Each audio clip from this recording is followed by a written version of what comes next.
вами Карина Загоскина. И это лицо человека, который впрягся в изготовление, в создание еще пока неизвестно какого количества букетов к 1 сентября, так как заказы уже поступают и поступают. У меня уже 30 букетов, и это еще не все. Итак, давайте знакомиться. Потому что у меня эфир все-таки сегодня будет направлен больше на девочек и мальчиков, которые видят меня в первый раз. Несмотря на то, что я выгляжу не как кондитер, а как тетка в мужской футболке, тем не менее, я королева зефирных цветов. Прошу меня любить и жаловать. И я королева зефирных цветов не самопровозглашенная, провозглашенная теми девочками и мальчиками, которые либо у меня учились, либо следят за моими работами в Инстаграм и ВКонтакте. Итак, почему же королева? Потому что я одна из первых стала преподавать зефирную флористику, потому что я разработала свою авторскую методику создания зефирных цветов. Она отличается от кремовой. А дальше что еще? Я первая сделала пионы и в натуральную величину, я первая сделала васильки из зефира, я первая сделала маки из зефира, я первая сделала фиговую кучу каких-то там цветов, уже которые я забыла начисто. И лилии авторские тоже у меня есть, я про них забыла, и сейчас я к вам приду. Одну секундочку, а вы пока можете посмотреть на мои чудесные зефирные цветы.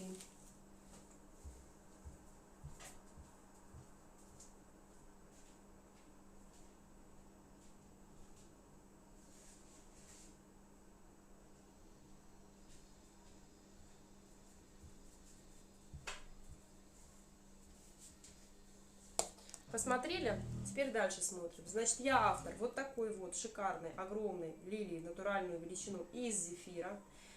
Я автор вот такого вот шикарного зефирного пиона в натуральную величину, даже больше. Посмотрите, какой он огромный. То есть самый большой цветок у стандартного зефирного мастера это примерно вот такой. Да, на ладошке, если взять мои цветы, гораздо больше. Чем хороши большие зефирные цветы? Тем, что качество зефира в них всегда исключительное. Букет диаметром 40-45 сантиметров можно сделать всего-навсего из 7 цветков. То есть время затрачивается гораздо меньше, а эффект гораздо круче.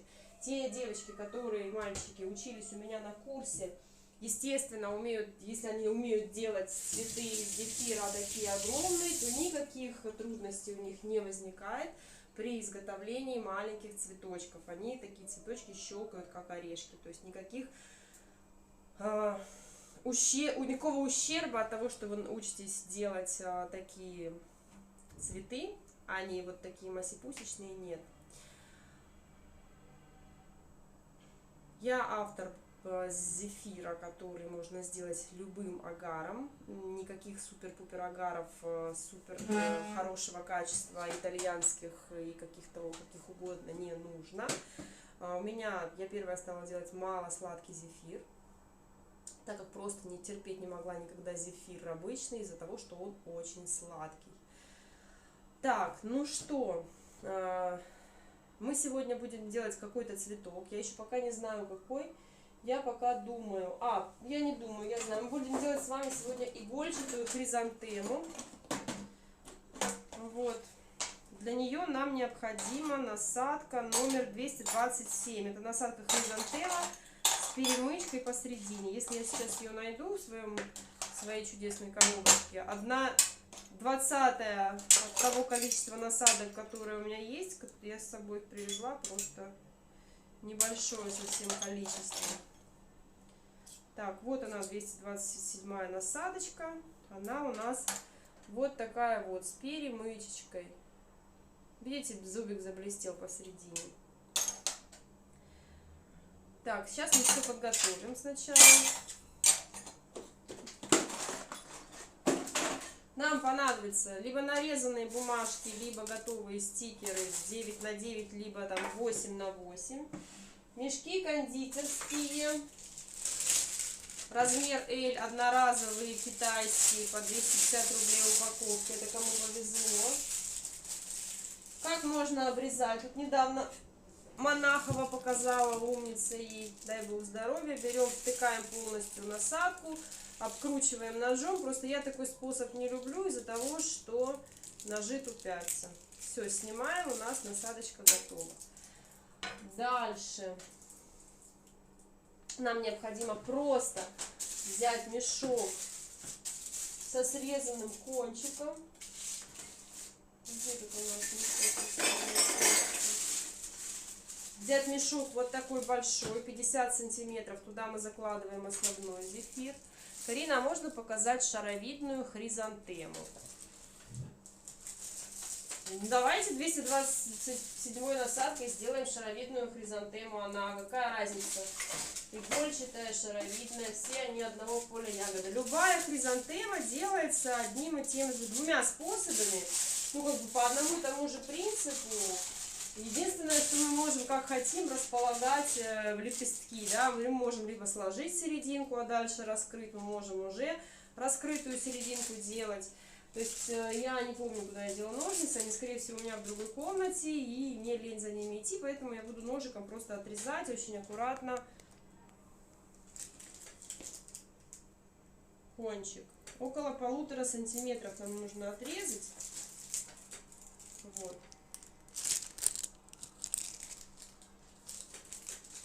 Я допилю сейчас. Просто дырка в мешке. Чем ровнее и аккуратнее вы эту дырку сделаете, тем более круглое, хорошее основание у вас будет.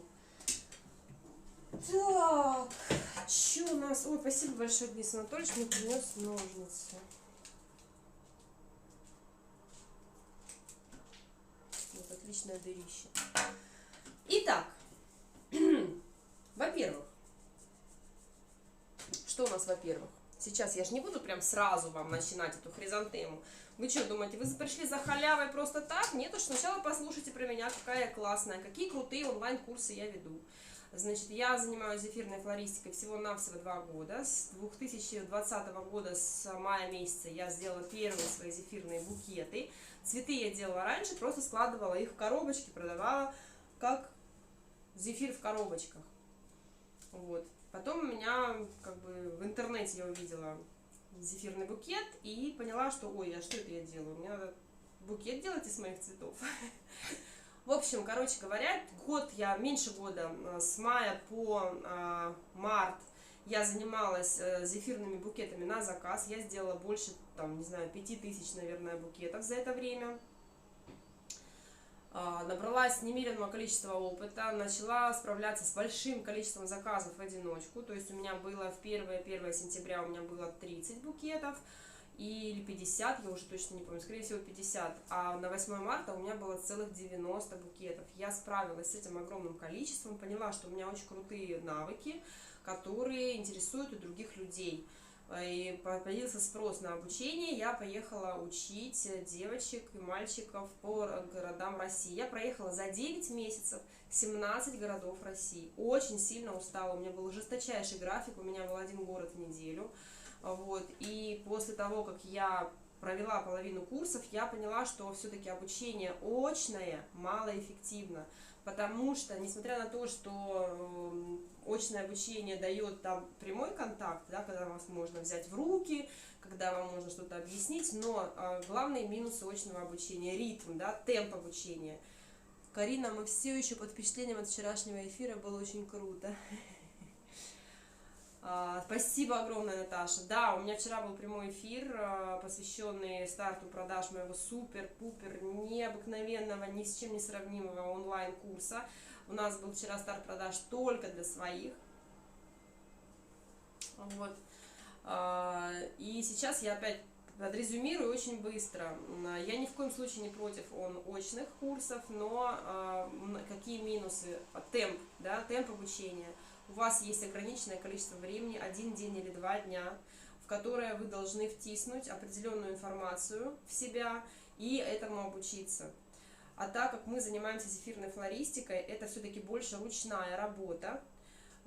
Вы во время обучения не успеваете приобрести физические навыки, вы не понимаете, как, вернее, вы можете все понять умом, но ваши руки с мозгами еще не синхронизированы, и вы не успеваете запомнить, именно чтобы ваши мышцы запомнили, как вот мы ходим, да, мы же не думаем, сейчас я беру, сгибаю правую ногу, поднимаю, ставлю, и так, и так, так. Мы ходим вообще не думая, и зефирные цветы нужно делать так же, мы должны вообще не думать, как у нас стоят руки.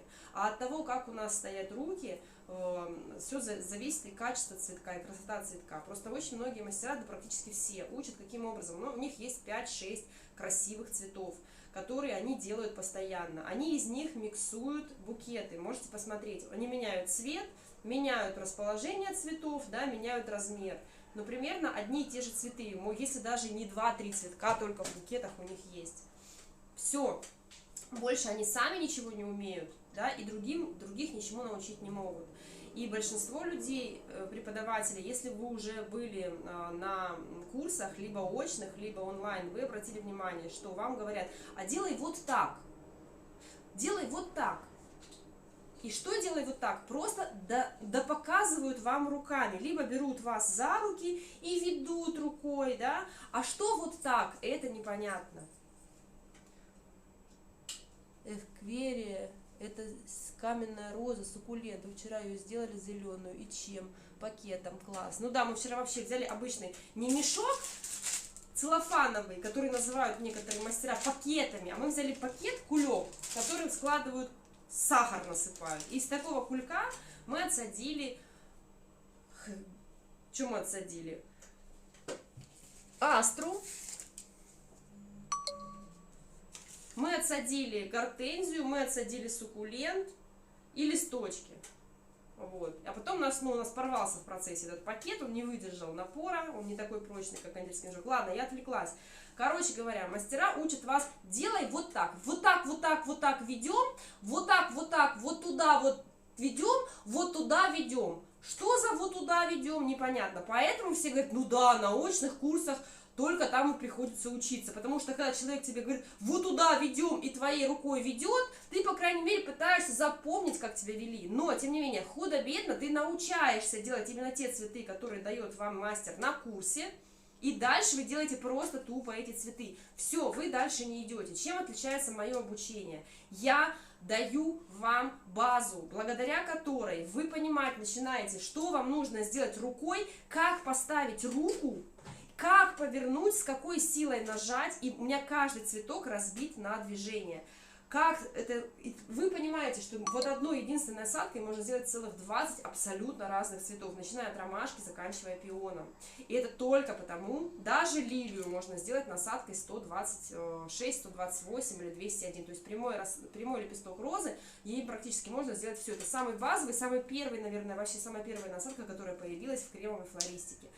И почему вы можете это сделать? Потому что я даю вам базу, вы понимаете, как нужно все делать.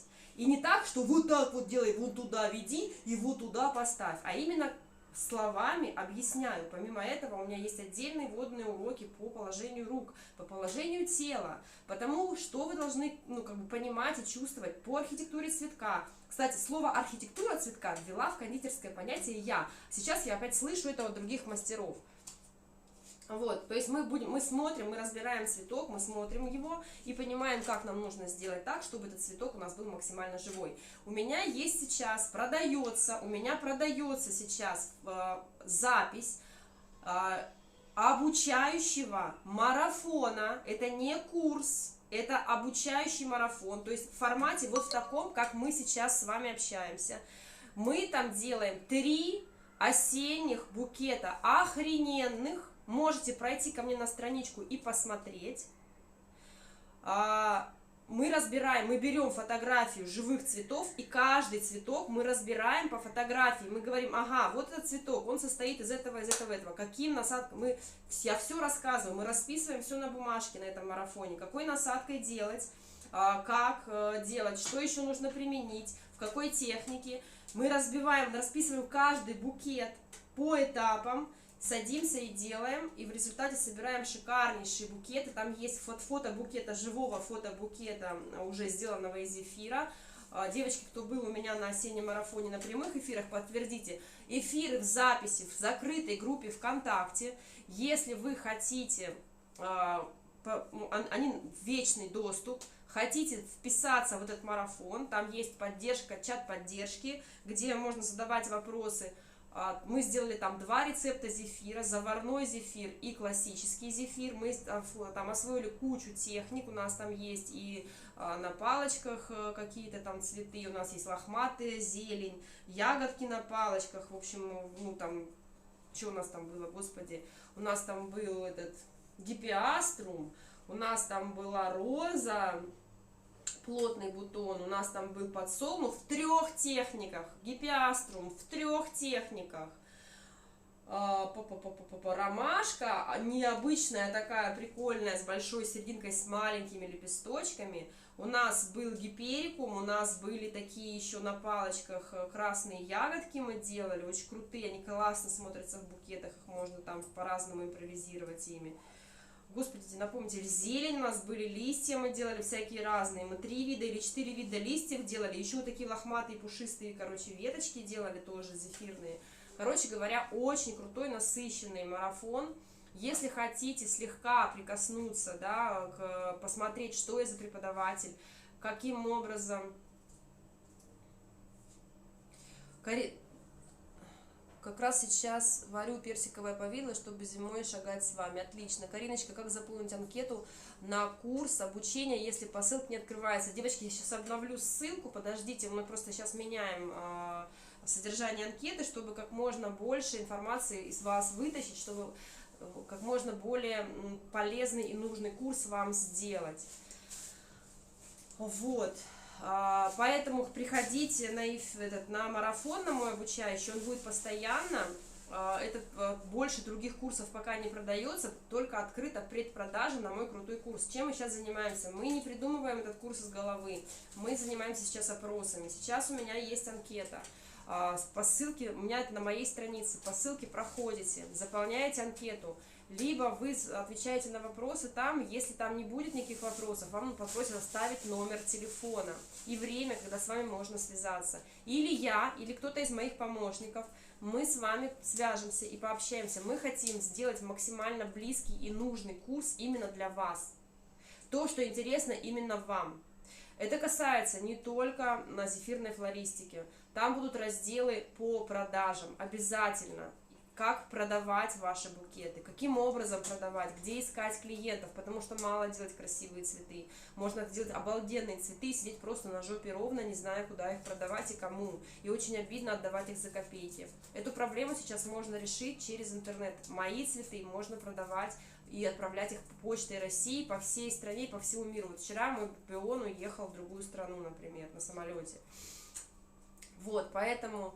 На новом курсе будет абсолютно все, Оксана, не только эти букеты, которые в осеннем марафоне. Да, еще бонусы. Те, кто придет на осенний марафон, тот, если решит купить мой большой полный курс по тому, как заработать на свою мечту. Вот мой курс — это не про зефирные цветы. Это как заработать на свою мечту с помощью того, что вам очень сильно нравится делать. Не ходить на ненавистную работу, терпеть там каких-то сослуживцев, да, ну это здорово, если у вас классная работа, но бывает, люди ходят, просто отбывают повинность.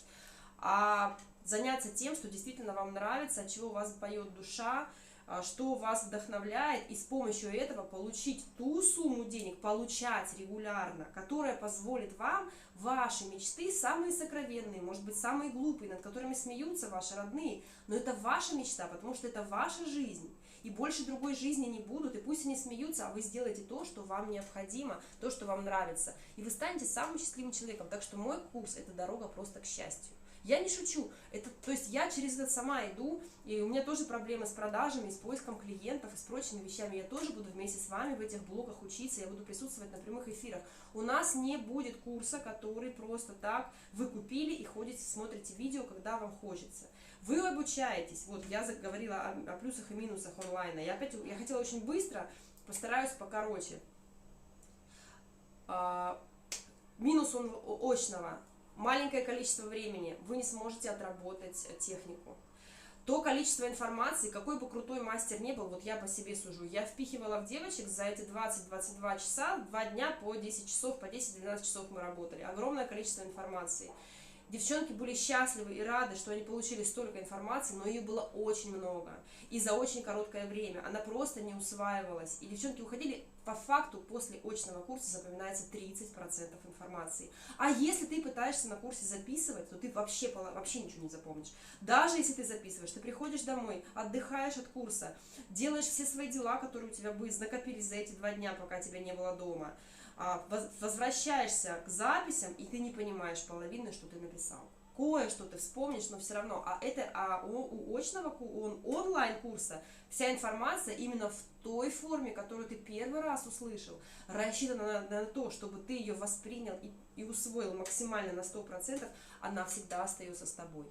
Она никуда не денется. В любой момент ты можешь к ней вернуться, пересмотреть. Опять же таки, личное присутствие мастера, личное внимание мастера именно к вам. На очном курсе, несмотря на то, что мастер ходит вокруг, вроде бы он живой, и можно потрогать его в любую секунду, но время, которое он тратит именно на вас, максимум 6-10 минут. За все 2 дня я специально считала. Вот эти вот несчастные 6-10 минут, которые мастер тратит лично на вас, беря там вас за руки, отчитывая вас за то, что вы там тупите, или что-то еще, или рассказывая вам какой-то момент. Все равно это... Человек, мастер распределяет свое внимание все-таки на всю группу, даже если группа небольшая, 6-8 человек. Я молчу вообще о тех курсах, на которых по зефирной флористике набирают там 13-14 человек, я не понимаю, как можно. Это просто нереально. Это качество обучения. Я никогда не соглашусь с тем, что можно что-то действительно сделать крутое. Итак, на онлайн-курсе время мастера, посвященное вам, равняется бесконечности. Потому что вы можете, во-первых, смотря уроки в записи, садиться учиться в тот момент, когда вам это комфортно. Когда вас не отвлекают посторонние какие-то звуки, соседки рядом, никто вас не подгоняет по времени, вы садитесь учиться в ресурсе.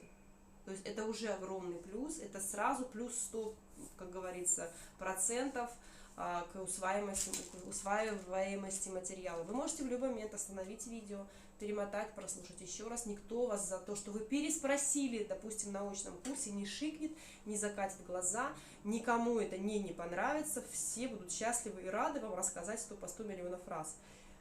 Но это не главное. Самое главное, вы видите меня, смотрите мои эфиры, вам здорово, вы смотрите меня просто, чтобы подзарядиться положительными эмоциями. Согласитесь? Кто смотрит меня, чтобы повеселиться, пишите в чат, подтвердите мои слова. Так вот, мы на нашем обучающем курсе каждую неделю встречаемся, после каждого блока заданий мы встречаемся с вами, и самые замотивированные приходят, задают вопросы. Мы разбираем все ваши ошибки, все трудности, которые произошли во время обучения и в этом самом данном этапе, да, со всеми заданиями, которые вы прошли. Я, опять-таки, с вами, я на каждую мелочь вам все расскажу, я с вами визуально общаюсь, я зажигаю вас, я с вами, держу руки на пульсе, никуда от вас не деваюсь.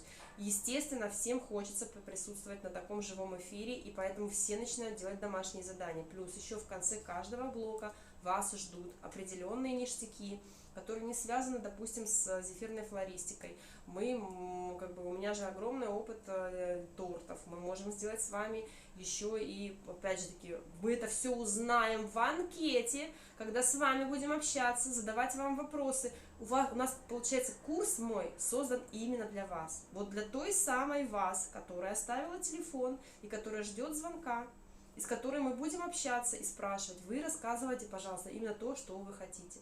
Наш курс полностью ориентирован на учеников. То есть зарабатывание денег, это, конечно, круто. Это то, с чего я курс продаю за деньги, естественно. Но я его хочу сделать максимально полезным для вас, а не просто срубить бабла, скинуть вам техкарты и видео, а потом сквозь зубы раз в неделю отвечать в чатике на вопросы. Это не про меня. Вы прекрасно знаете, кто у меня учился, что я совсем по-другому поступаю. В общем, онлайн сейчас в той форме, которую я хочу вывести на другой уровень совсем, это намного круче, чем очный курс. Ради Бога, захотите очный курс, мы будем собирать самые крутые очные курсы в таких крутых местах, как Прильбрусье, я не знаю, там Владивосток, куда у вас хватит денег долететь, вернее, это будут ваши лишние деньги, которые вам некуда будет девать, которые вы заработаете, уже начав учиться на моем очном онлайн-курсе. Господи, я уже заговариваюсь. Мой курс будет построен таким образом, что вы начнете зарабатывать, начнете продавать самые свои первые букеты, самые первые цветы уже в процессе обучения. Вполне возможно, что у вас получится даже окупить этот курс во время обучения. То есть я хочу, чтобы мы начали наконец-таки зарабатывать деньги, а не экономить, а не переживать, хватит ли нам денег там на что-то там повседневное. Я хочу, чтобы мы жили хорошо. Сейчас такая возможность есть благодаря интернету. Посмотрите, как скакануло, да, образование наше с помощью того, что мы начали учиться по-другому, да, не по книжкам. И поэтому сейчас эпоха быстрых онлайн-курсов, когда вам что-то втюхали, продали, проходит. Сейчас главное качество. Я на это качество делаю упор. Я вам гарантирую, что вы у меня выучитесь на отлично. Вы будете самыми крутыми. В сочных курсах, девочки, у меня уходили с уровнем преподавателей. У меня самый большой преподавательский состав, в смысле тех девочек, кто ушел после моих курсов и стал преподавать. Самое большое количество преподавателей по зефирной флористике выпустила я. Очень много девочек, кто учится после моих курсов, учит, преподает. Та же самая Эмина, та же самая Алсу Гореева, та же самая Марципан НСК. Опять же таки, я троих запомнила, слава богу. Еще есть куча девчонок, у которых тоже есть очные, маленькие по месту курсы, либо онлайн в Инстаграме, либо ВКонтакте. Поэтому, пожалуйста, задумайтесь о качестве моего обучения. Если мой курс подходит для тех, кто сомневается, кто боится, кто вроде бы все умеет, но не чувствует в себе уверенности, кто сидит с маленьким количеством заказов, кто, у кого не получается зефир, то получается, то не получается, и он не может понять, что происходит. Кто хочет делать действительно красивые цветы, но нет уверенности в руках. Кто уже проходил курсы очные и онлайн и недоволен, приходите ко мне, я вам закрою все гештальты. Итак, тема сегодняшнего эфира – это у нас шаровидная хризантема. Хрен его знает, что такое шаровидная хризантема. Вот, Оксана Коробейникова пишет. Я бы сделала с вами зефирный торт и украсила большим вашим цветком и съела бы его одна. Отличная идея. А у вас есть рекомендации по покупке насадок? И любые подойдут, даже с Wildberries. Оксан, слушайте, я беру на Алиэкспресс насадки. Железо и в Африке железо. Так как насадки для зефирной флористики, по крайней мере того уровня, который мы будем с вами сейчас проходить, да, вот, и на курсе тоже, они не требуют поджимания.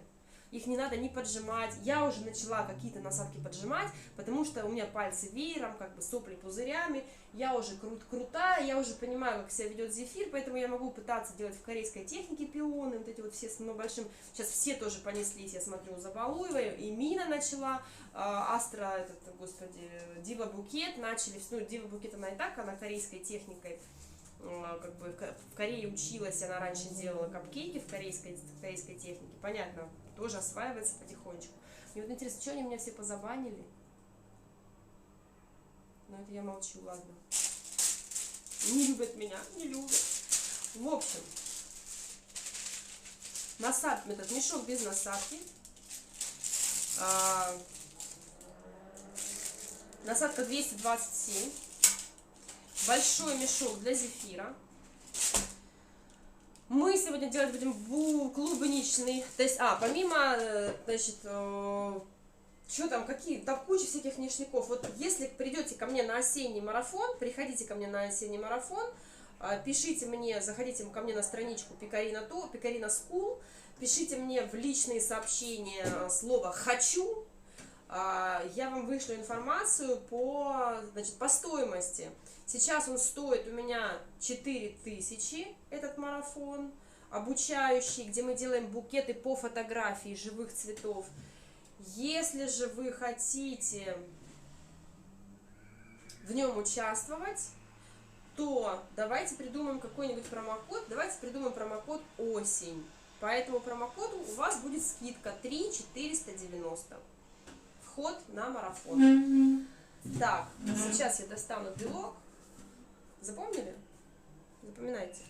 Вот. И сейчас будет ссылка на анкету у меня в профиле, где вы оставите, либо пройдете там опрос в анкете, либо оставите телефон, мы вам позвоним и с вами лично пообщаемся. Поучаствуйте в создании самого крутого курса по зефирной флористике. Так, у меня белочек живой, желточки есть я не буду, уж не обессудьте, их у меня нет, я все их перебила уже яйца. Так, сахар. Мы сегодня опять делаем зефир без сиропа глюкозы, без инвертного сиропа, и у нас не менее прекрасен, отличен и великолепен. Чем меньше ингредиентов, тем лучше. Вообще, чем хороша зефирная флористика, да? Что мы с вами используем только 4 ингредиента, все.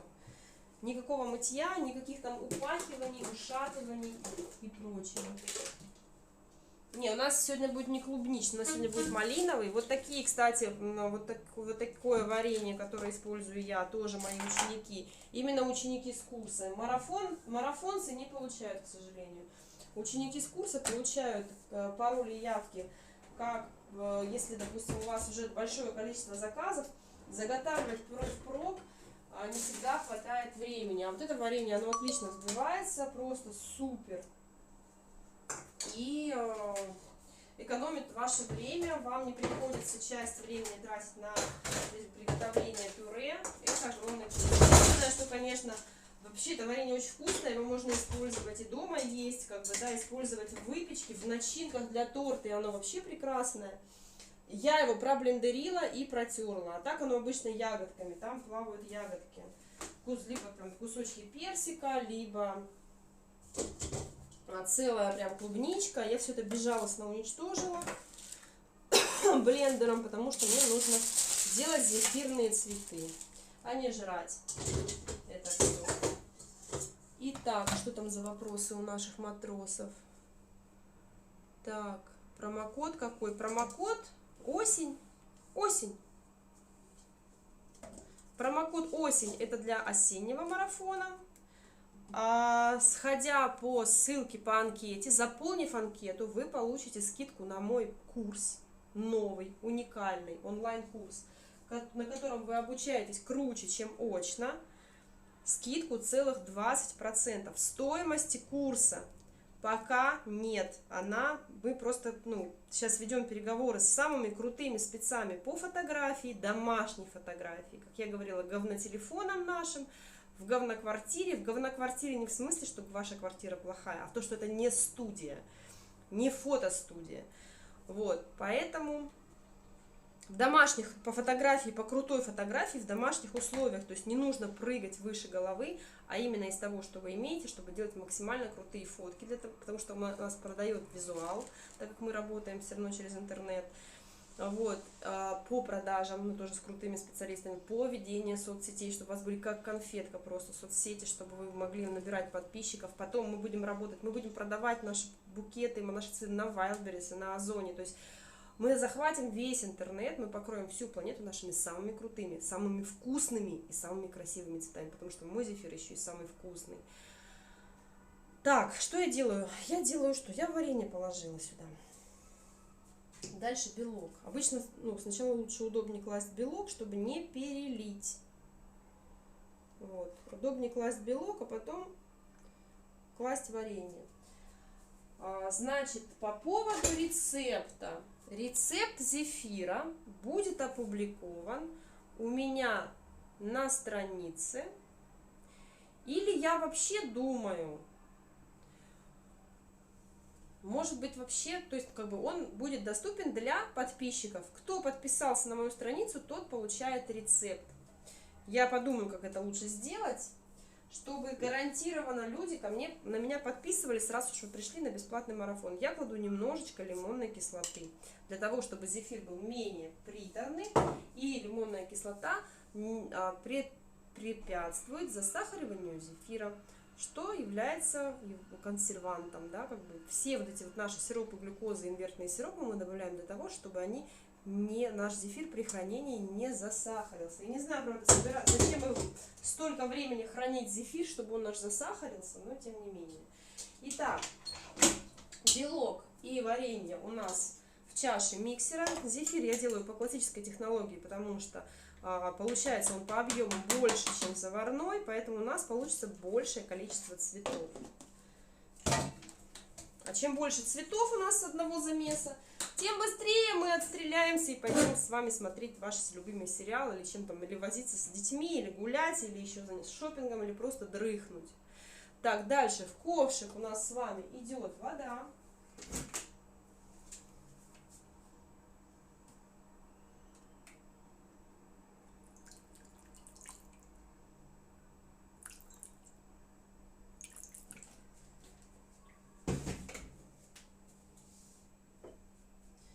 И агар.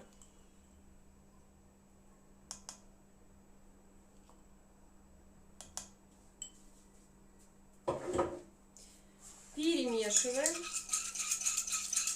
и отправляем на плиту.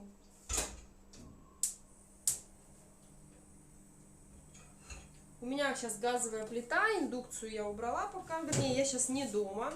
Я уехала сейчас из Майского, у меня первосентябрьский ЧОС, я фигачу в Москве, в чужой квартире.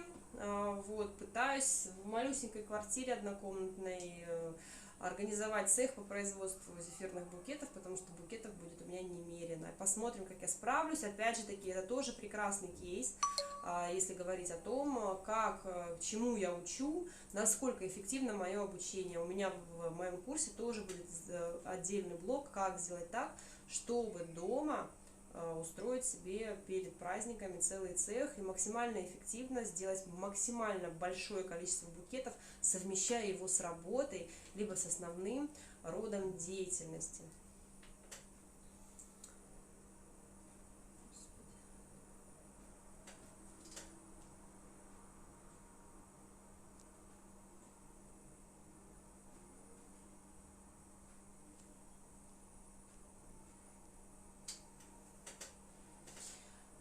Девчонки, я хочу послушать людей, не согласных со мной. Расскажите, пожалуйста, почему очные курсы круче, чем онлайн, а я с вами буду дискутировать. Пока у нас варится, закипает на газовой медленной плите наш агар с водой, я хочу с вами поболтать. Давайте. Еще раз повторяю, для только что подключившихся. Я королева зефирных цветов. Почему? Потому что лилии, которые я уже тычинку, пестик только что сломала. Лилии вот такие клевые из зефира придумала я. Технологию изготовления вот таких огромных цветов из зефира придумала я. Васильки из зефира первая сделала я. Маки из зефира первая сделала я. Я даже могу делать вот такие страшные кракозябры. Это тоже сделала я вчера. Забыла, как делать такой вот шарообразный пион, поэтому сделала такую страшненькую лепешку, но тем не менее тоже имеет место жить. Он, кстати, в букете в сочетании с какой-нибудь мелкой мельтешней будет смотреться достаточно неплохо. Вот. Уникальный рецепт зефира, который сейчас уже не уникальный, то есть он самый вкусный зефир. Менее трудозатратный, то есть ты над ним не стоишь, у тебя там ничего не пригорает. Все время вы видите, когда я на эфире варю свой зефир, я вообще на него внимания не обращаю, он сам по себе готовится. Минимум времени, максимум эффекта, пользы, красоты, вкуса и прочего. Потому что самая главная цель моя, когда я делаю зефирные цветы, это не красивая фотография, это чтобы человек, который заказал зефирный букет, попробовал и умер от восхищения. Понял, что он раньше не понимал, что такое зефир, то есть насколько это вкусно может быть, тем более в цветке. То есть мои цветы не резиновые, мои цветы не приторно-сладкие, мои цветы не тяжелые, они воздушные, легкие, как пух, очень вкусные по вкусу, с ароматом тех ягод, фруктов, которые заявлены. Плюс еще ко всему вот эта вот их зефирность, да, то есть они упругие, воздушные, не пена, не мокрые внутри, в то же время они сочные и обалденные. Так, зефир из кизилового варенья делала, да, я приезжала к подруге в Краснодар летом, в июне месяце, у меня был как раз последний очный курс в Краснодаре. И у меня у подруги было кизиловое варенье, мы с ней дружим 30 лет, и она никогда не делала зефир, и я говорю, давай сделаем, и мы сделали зефир из кизила, очень вкусный, мне понравился. Так, если нет возможности выехать, то онлайн очень выручает. Да, тем более такой онлайн, как у меня, потому что с вами Карина будет каждую неделю дрюкать вас из телефона. Карина, онлайн-курс крутой. Я была на очном курсе о розы, научилась делать по онлайн-курсу Карины. Вот так.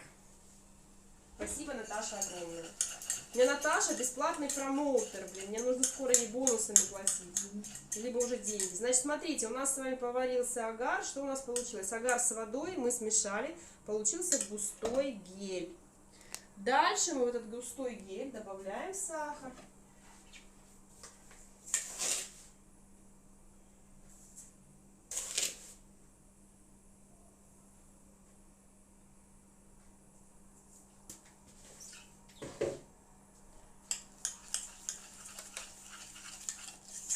Перемешиваем тщательно и отправляем вариться.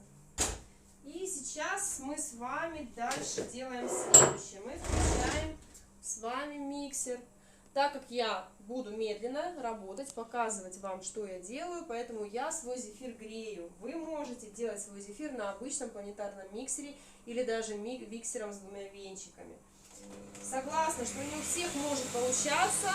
У тех, у кого не получается зефир, у кого раз от раза, каждый раз разный результат, это опять же таки прийти большой, важный и нужный повод, прийти ко мне на курс. Там я объясню вам такие вещи, о которых вы ни сном, ни духом вообще даже и не мечтали.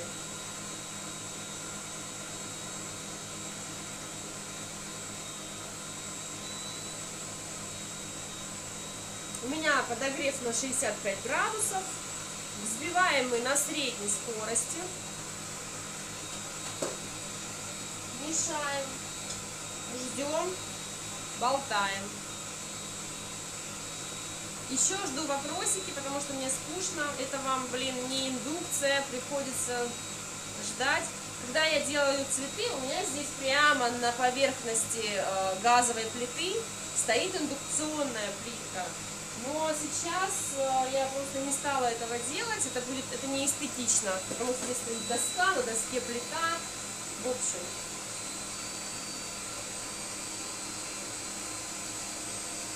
Я сегодня вот была в Леруа Мерлен, съездила туда, купила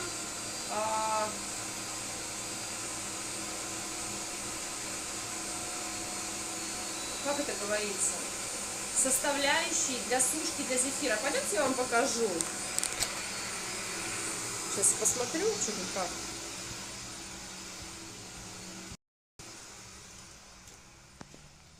Как я устроила свое рабочее место в чужой квартире. Вот здесь вот у меня на балконе пеноплекс. Здесь у меня стоят. Еще пока бардак. Вот, это мои заготовки тут уже полным ходом. Здесь моя бумага. А здесь вот стоят, видите, лесенка. А здесь-то вот заготовка будущей сушки для зефира. Вот так вот я оккупировала квартиру чужую. Пол квартиры заняла.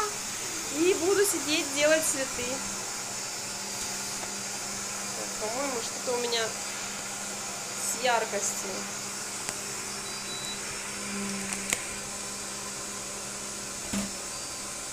Я купила полку для сушки, удобные полочки такие. Да, у меня прям огромная, 2-метровая. Там у меня 12 полочек. И как сделать самим такую сушку, она у нас на колесах будет. Я вам покажу как-нибудь ее готовую. Ее можно перемещать по всей квартире, чтобы она вам не мешалась. Вот. Так, сироп потихоньку закипает. Малиновое варенье потихонечку взбивается с сахаром. Ждем. Еще раз повторю.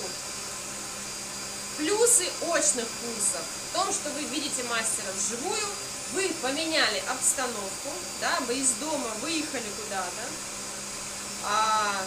вы зарядились позитивом от общения с девочками, от общения с мастером, вы вживую все глазами увидели, потрогали. Вот, это, конечно, большой плюс. Минусы в том, что 30% информации только с курса усваивается. Нет личного персонального времени в таком количестве, которое бы вам хотелось. Дальше.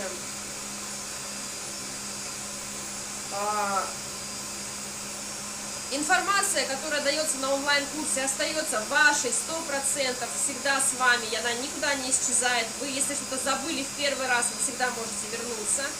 Вы можете учиться только в то время, когда вам удобно, когда вы в ресурсе и в настроении.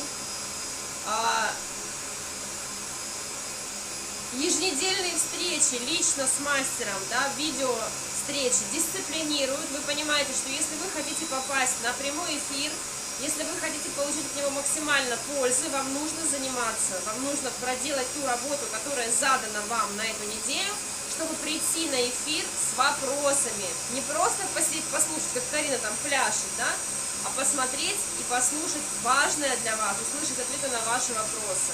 То есть больше персонального времени. Персональное время, которое лично мастер, я проводить буду лично с вами, самое большое количество времени, это только онлайн-курс. Это не обычный онлайн-курс, это курс, заточенный под вас.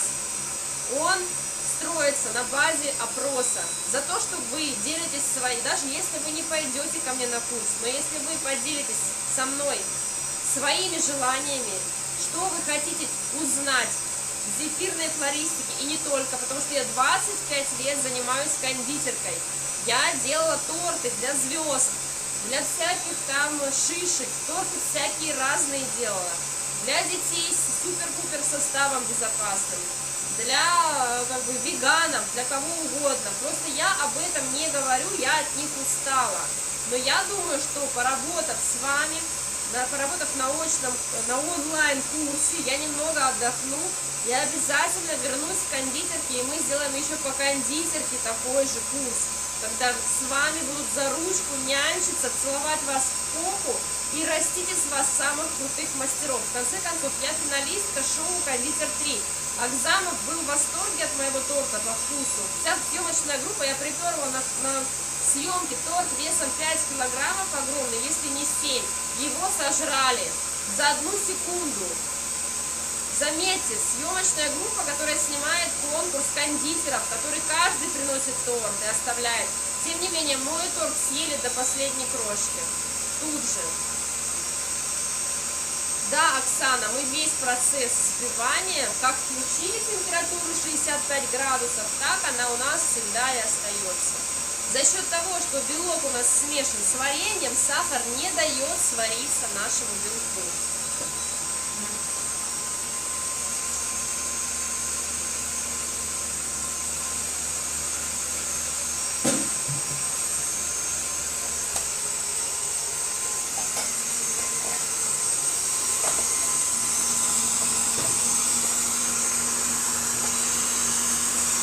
Смотрим, у нас здесь взбилось уже практически все.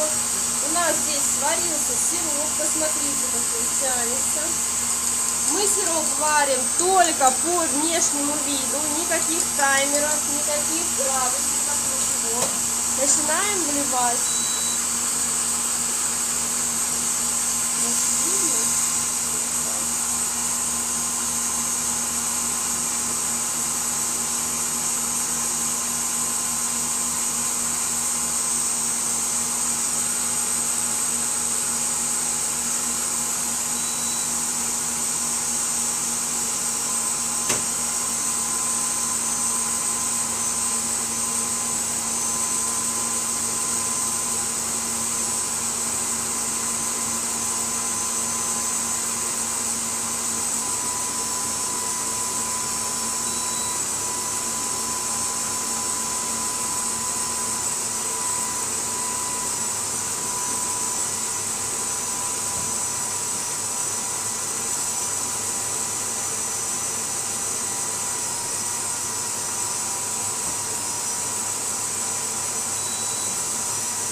Когда же у нас будет готов зефир? Когда вокруг венчика будут образовываться ямки.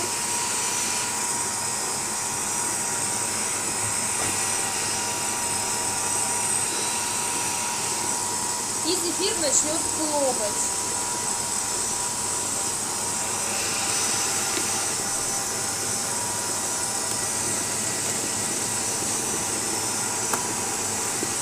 Вот как сейчас.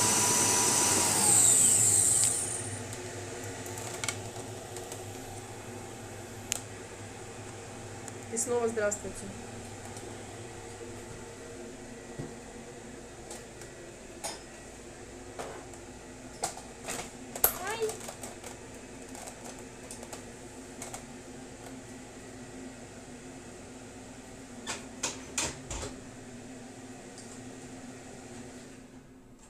Где моя силиконовая лопатка?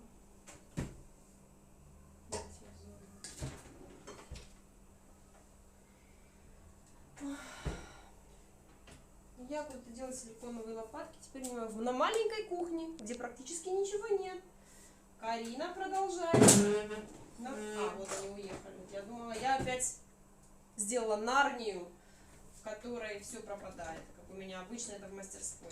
Исчезает абсолютно все. Текс.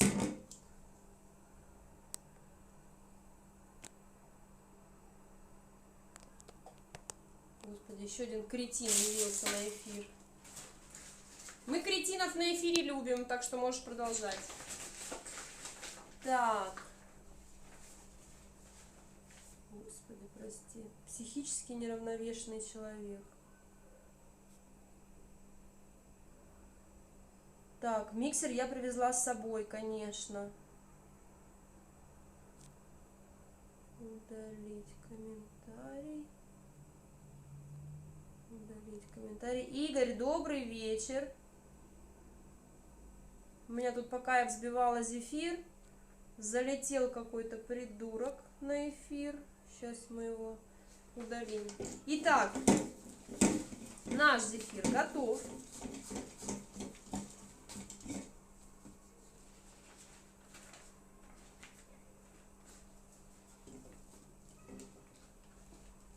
Я его накладываю в мешочек. Игорь, учитесь. Вы вот опоздали опять на приготовление зефира. Вам нужно научиться делать зефир самому.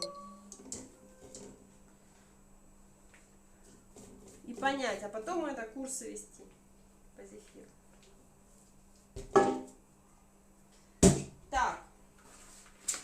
Ну что ж.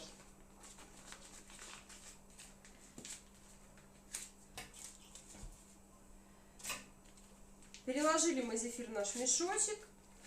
Ищем зажим. Батюшки святые, нашли, не потеряли. Так. Сначала мы отсаживаем основание. Интересно, я взяла с собой гвоздик? В смысле, принесла сюда? Он у меня был. Принесла. Удивительно. Так. Все взяла, все есть, отлично. Опоздал. С чего зефир? Зефир у нас малиновый. Опоздавка наш. Ничего. Сегодня в 8 вечера будет еще один эфир. Смотрите сначала. Так. Берем наши бумажечки, пачкаем гвоздик. Так я делаю зефир, цветы не делаю. Только собираюсь. А, ну тогда, значит, вы вовремя все делаете. Делайте с нами цветочек. Делаем сначала базу для шаровидной хризантемы. Кстати, давайте попробуем, да, сделать, может быть, два вида. Вот игольчатую хризантему. И я просто не понимаю, шаровидная это что? Они все, их любую можно сделать шаровидную. Так, главное, чтобы Остапа опять не понесло. Нужно сделать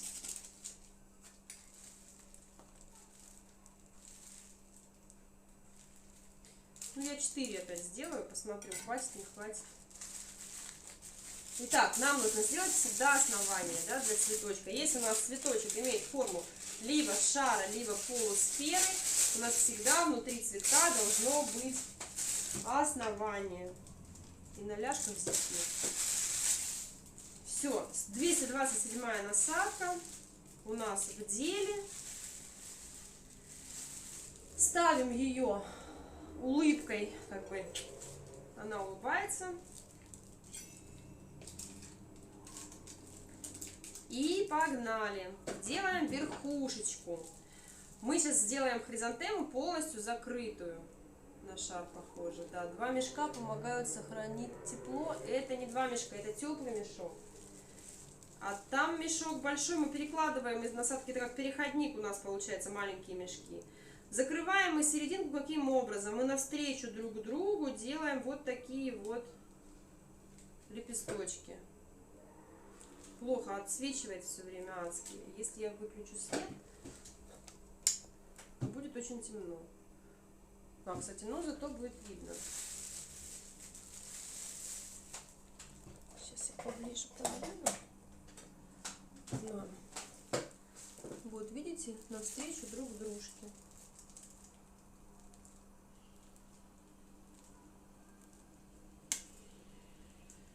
Держим гвоздик впереди себя и движениями от себя набираем серединку закрытую. Каждый ряд чуть-чуть отступаем, чтобы у нас было видно предыдущие лепестки.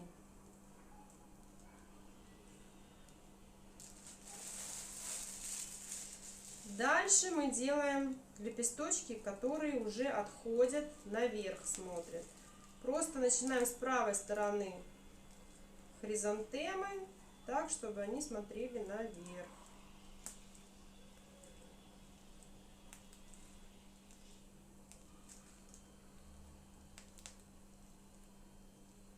Вот таким вот образом.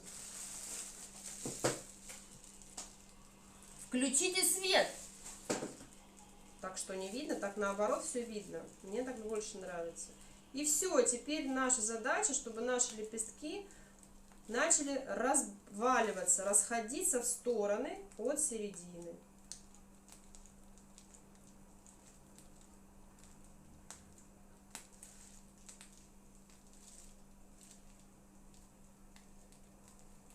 Сто лет не делала хризантему. Помните, опять возвращаемся к наработке мышечной памяти.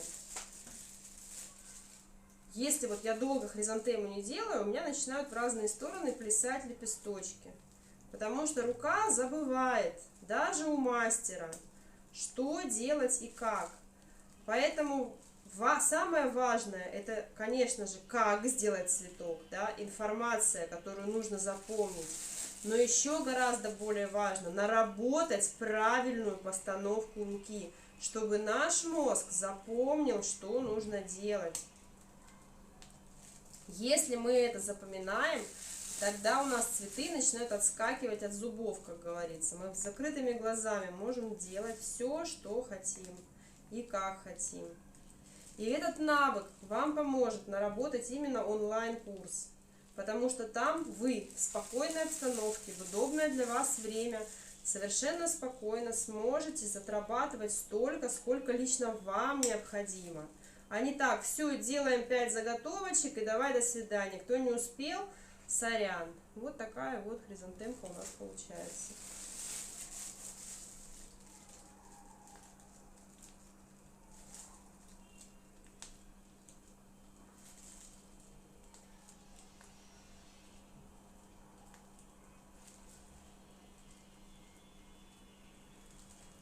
Я могу, допустим, сюда еще добавить дополнительный ряд. Если между... Хризантема чем хороша? Ну, как бы видите, что большие расстояния между лепестками, да? Возьмите, добавьте еще один ряд. Не проблема.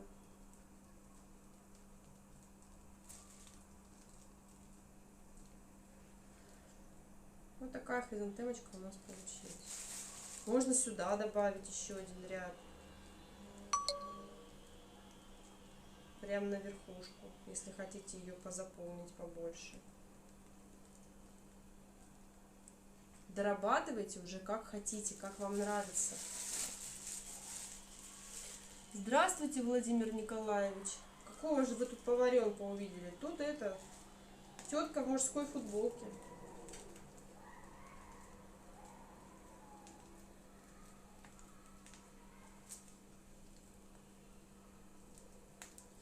Так, вот это у нас игольчатая астра, игольчатая хризантема. Делов-то всего ничего, главное отработанная техника и понимание, куда тыкать в случае чего. Еще попозже мы ее покрасим. А сейчас я попробую сделать шарообразную, о чем мне Наташа все время. Все лепестки идут вверх, говорит Наташа. Я даже не помню такую. Сейчас будем придумывать на ходу. Есть еще вот такая вот, значит, здесь сейчас будет техника следующая. Мы сейчас работали, первое движение делали от себя, а сейчас мы разворачиваем руку и начинаем работать снизу вверх. Вот таким вот движением. То есть мы делаем вот так, как будто бы хотим выбросить зефир из мешка. За счет этого у нас лепестки загибаются наверх. Главное соединить их с основанием, чтобы первый ряд не отвалился.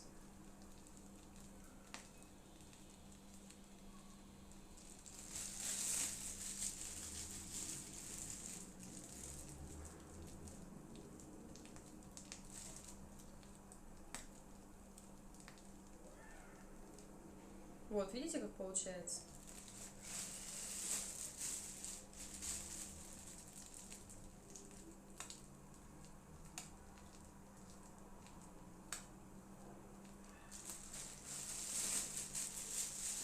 Наташ, скажи, так? Ты про такую хризантему имела в виду? Ее можно сделать, я сейчас делаю 227 насадкой, но ее можно сделать обычной, там, 80-й, 90-й,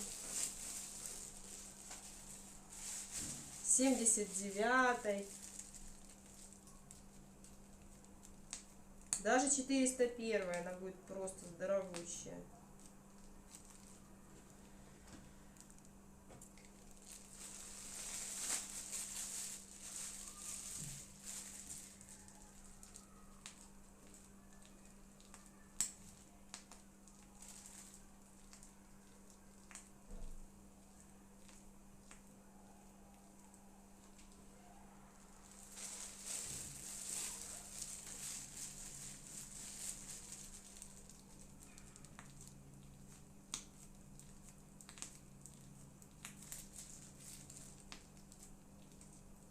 Чего притихли? Расскажите что-нибудь. 80 человек, 70 человек. 87 человек в эфире.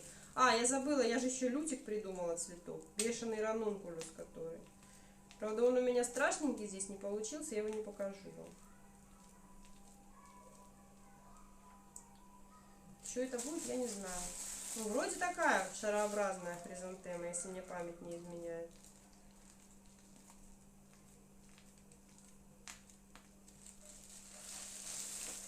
Сказали же, все лепестки идут вверх. Вот, пожалуйста, все лепестки идут вверх. Ничего не знаю. Сверху она смотрится вот так. Какой самый первый цветок вы сделали? А у меня в нельзяграмме были эти... Как их звать-то, господи? Были первые цветы. Они были ни на что не похожи. У них были серединки... вот эти вот насадкой 3 дырки сделаны, вот такие вот серединочки были. Вот. И вокруг были вот такие волнистые лепестки. Именно из зефира. Я же до этого, девчонки, я занималась тортами. И у меня очень сильно избалованные клиенты. То есть они могут у меня вечером, допустим, в 6 вечера позвонить и сказать: Карина, вот я забыл на свой на день рождения своей жены тортик заказать. Я говорю: когда день рождения? Ну, сегодня. Я говорю: слушай, ну ты издеваешься? Ну, сделай что-нибудь, придумай. И у меня всегда есть какие-то болванки заготовленные в холодильнике. Помимо основных заказов, да, я говорю, ну, самое раннее в 9 вечера, как бы, устраивает, да. И вот я беру эту болванку и украшаю заранее заготовленными цветами из безе. То есть у меня были безешные цветы, я их, как бы, ну, взбиваешь одну партию белково-заварного крема, делаешь дамбу, сажаешь на нее заготовленные цветы, и между ними там уже листики, бутончики, все. За час у тебя тортик готов. Также я, вот наша игольчатая, шарообразная хризантема. Единственное, что низ я хочу все-таки чуть подраскрыть. Еще я все время связывалась с всякими ивентами, с организаторами праздников для звезд. И у них есть такая тоже фишка, позвонить вечером и спросить: Карина, сможешь сделать торт на 200 человек к завтрашнему вечеру? Я говорю: говно вопрос, конечно смогу, какая проблема. При условии, говорю, что я сижу, что как бы я приглашена на мероприятие со своими подругами, минимум я +1, и я сижу за VIP-столом, то есть бухло халявное, жрачка халявная, соседи звезды. Они говорят: устроим, без проблем. Все, тогда Карина идет и ложится костями и делает торт весом 200 килограммов за сутки. Вот так она повеселее смотрится. Либо же сама по какой-то в таком ритме работая, естественно, что-нибудь обязательно дозабудешь. И тебе звонят и говорят: здравствуйте, Карина, как-то наш тортик поживает. А ты, блин, сидишь и думаешь: сука, какой тортик? Ну, и говоришь: это отлично поживает тортик, а у самой глаза на лоб вылазят потихонечку. Вот. И говорит: ну, отлично, мы через 2 часа приедем, а продукты для тортика еще в холодильнике. Ну, кроме домашних сливок, которые у меня заранее всегда купленные и в ведре стоят в 5-литровом. Малинка. Ням-ням-ням. Самый вкусный зефир. Итак, это вот у нас хризантема, да, одна. Вторая. Надо, поняла, сейчас еще одну игольчатую сделаю. Эту я расшапелила, нам нужно, чтобы она была подсобранная. Карина, здравствуйте. Вы убираете пенку с варенья. В зефир можно с пенкой? Конечно. А чё нет? Я уже задолбалась с этим вопросом. Дожди идут, у нас замучили, зефир 4-е сутки сухнет. Такое может быть или технология? Конечно, может быть. А зачем вам его высушивать? 1,5 суток при высокой влажности подержали, вентилятор поставили, за 4 часа обдули вентилятором его, пока он чуть-чуть подсох, быстренько опудрили, собрали в букет, упаковали в пленку. Вся ваша, все дела. Зачем ждать 4 суток? Он у вас резиновый теперь, даже при высокой влажности может стать. Вот, короче говоря, за 2 часа делается торт. Самый мой рекорд — это 2,5 часа, торт 10 килограмм, украшенный ягодами. Вот. Поэтому я такая скоростная баба, которая, ну, как бы, которой нужно сделать все быстро. Поэтому я и начала делать сначала цветы из безе. Они у меня хранились в коробках. Но меня бесило то, что безешные цветы, они слишком хрупкие. И как бы вот все равно, ну, его, чтобы торт разрезать, нужно цветы снять. Иначе начинаешь резать торт, все это дело лезет, как бы это вот падает, рушится. Короче, нет. И я начала думать над тем, как, из чего сделать цветы, которые делаются быстро. Да, это же вам не мастика, которую по лепесточку нужно собирать. Хранятся долго. И в то же время мягкие. И вот с зефиром я начала работать. Я его терпеть раньше не могла.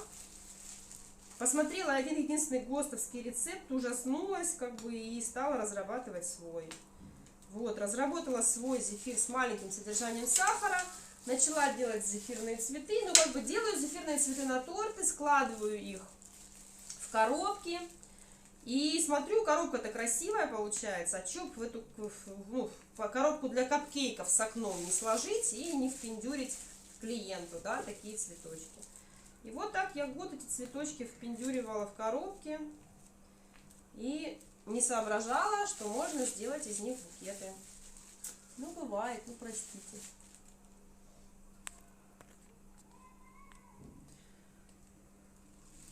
Теплый мешок обязательно нужен, конечно, он сохраняет дольше зефирность. Тем более сейчас я работаю, ну, не со всеми цветами он необходим. Я сейчас работаю с самой маленькой насадкой, которую только можно использовать для зефира, 227. Естественно, как бы зефир стынет гораздо быстрее, потому что, видите, какой долгий процесс. Я уже 4 пиона за это время сделала, блин. А я сделала только 2,5 хризантемы. Поэтому, как бы, естественно, когда мы отсаживаем хризантемы, естественно, мы делаем всегда очень маленький замес, чтобы у нас зефир, если даже застынет, не жалко было выкинуть остатки, чтобы у нас, ну, как бы, могли отработать это все дело все-таки, а не выкидывать. Потому что, опять же таки, моя задача, чтобы зефир оставался зефиром, чтобы он не был этой кашей мокренькой, да, которую вы отсадили, оно не схватывается, потому что уже у вас схватилось это все в мешке.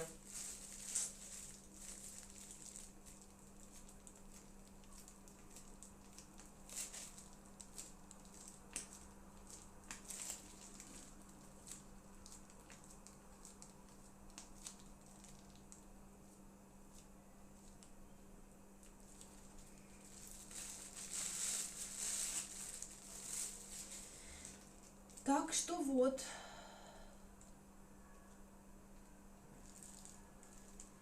Ну, Татьяна пишет, что как-то 1,5 суток просушивала, опудрила, убрала в контейнер, некоторые зефирины пожелтели, поняла, что не досох. Да, тут с зефиром нужно, ну, как бы у меня они не желтеют, у меня технология другая, видимо, от вашей отличается, а может быть, это от пюре зависит, от варенья. Нужно смотреть по зефиру, ну, к этому быстро как бы приучиваешься, привыкаешь, начинаешь понимать, досох зефир или не досох. Вот такая вот шарообразная хризантема. Прошу любить и жаловать. Вот хризантема, сделанная кульком, она не менее красивая, тоже своеобразная. Попроще, конечно, но это для начинающих, когда у которых вообще даже мешка кондитерского нет. Так что рассказы о том, что у вас нет нужной насадки, не прокатят. Не прокатят.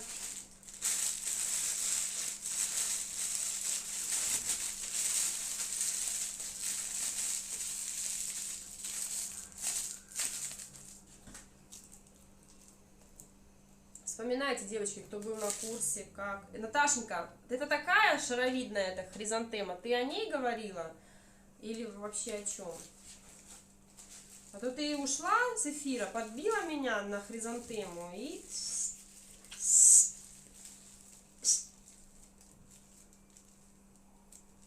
Так, и последнюю мы сделаем...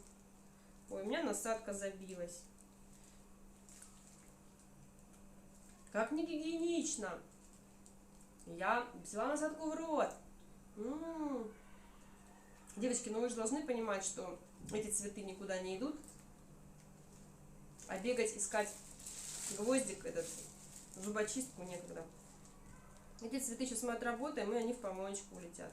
А так, конечно, нужно работать с собранными волосами. То, что вы будете делать, уже отправляете в коробку и клиенту, берем желательно в перчатках. В рот насадки не берем, ложки не облизываем. Это на всякий случай. Для особо одаренных. А то потом скажут, а Карина на эфире брала в рот.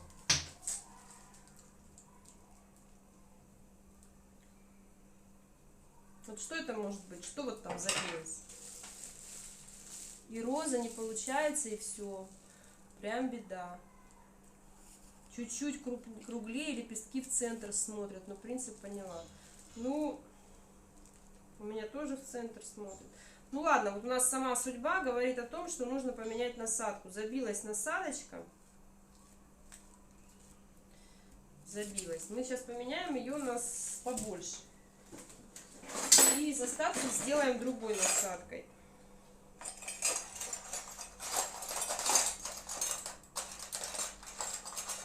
Ну и как назло, когда я искала 227-ю, мне попадались какие угодно, только не 227-е. А теперь мне попадаются какие угодно 227-е, но не те, которые надо. Ой, закон подлости.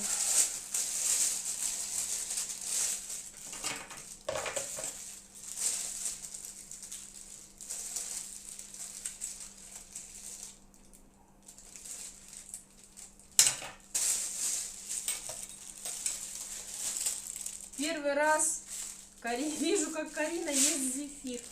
Но я не люблю зефир, да. Не люблю. Даже мой не сладкий, не сладко. Я уже не буду прятать в мешок. Тут остатки несчастного зефира.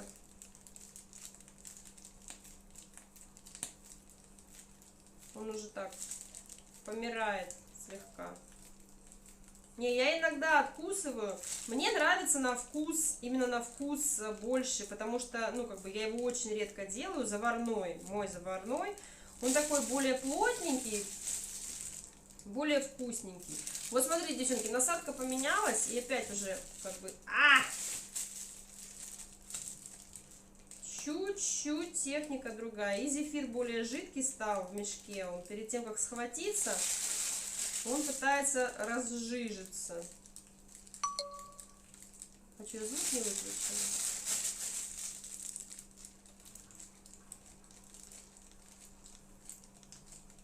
И все, у меня лепестки пошли, видите, в кривь и в кость, как у настоящей хризантемы.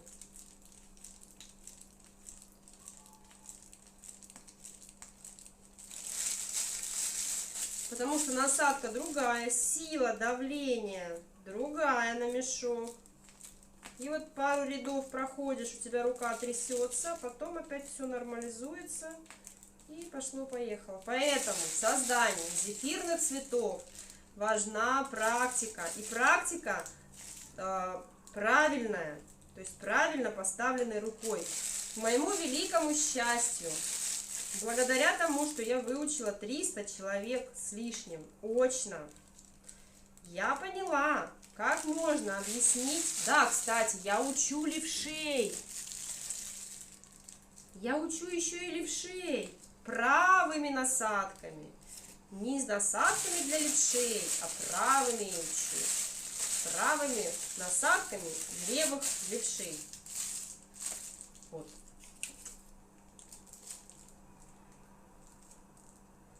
Правильно. Пока не добьешь эту до, не успокаиваешься. Перфекционисты мы такие.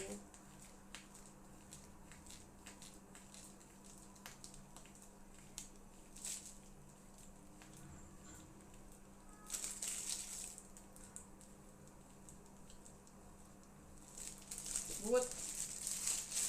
Чуть-чуть покрупнее лепесток. Сейчас у него уже совсем остается чуть-чуть.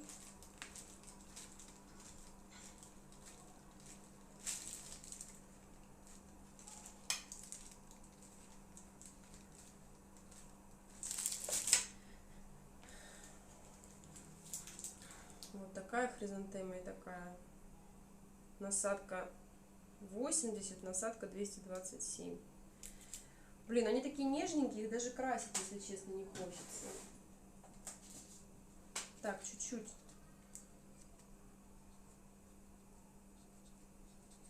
Не знаю, бывают розовые или нет, но у меня бывают.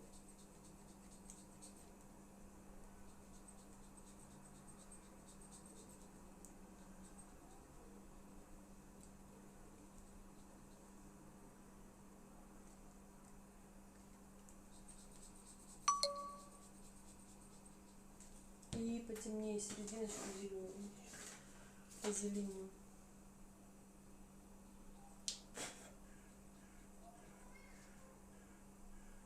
Видите, как окрашивание меняет цветок. Хочу все их розовые сделать. Не буду разноцветные.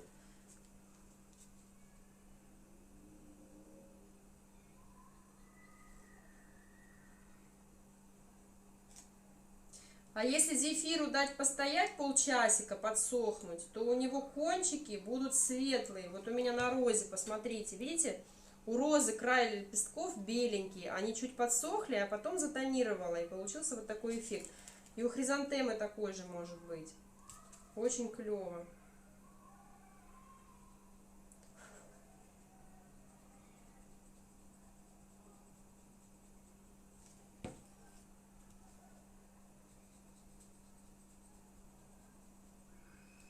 Ну, тут играться, конечно, с окрасами можно как угодно.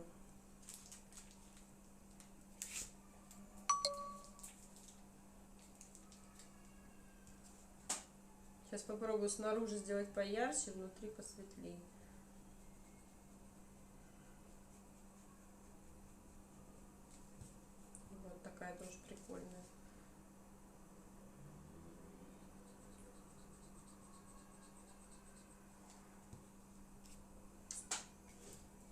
Красота.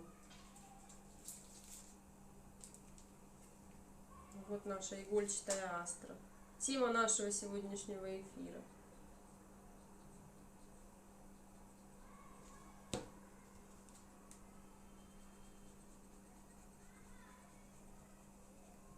Вот у нее подсохли кончики как раз. Обратите внимание, у нее кончики светлые.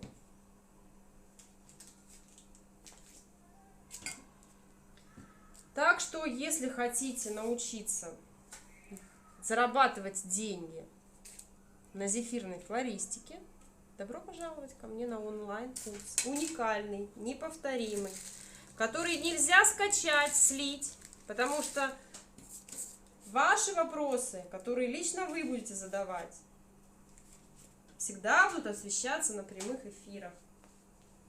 И всегда будут какие-то новые фишки.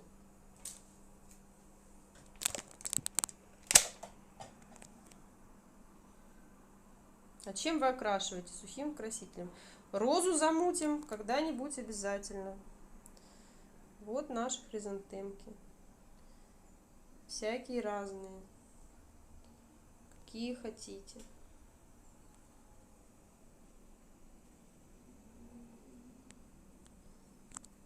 Вот наша розочка с белыми краями. Вот обычная розочка.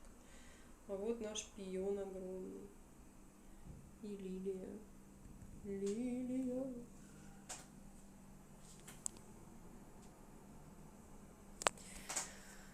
Значит, осенний марафон. Еще раз повторяю, давайте я свет включу, чтобы было красивее. Осенний марафон у нас обучающий. Вход на него платный. Для промокода осень. Промокод осень пишите. Заходите ко мне на страничку Пикарина School.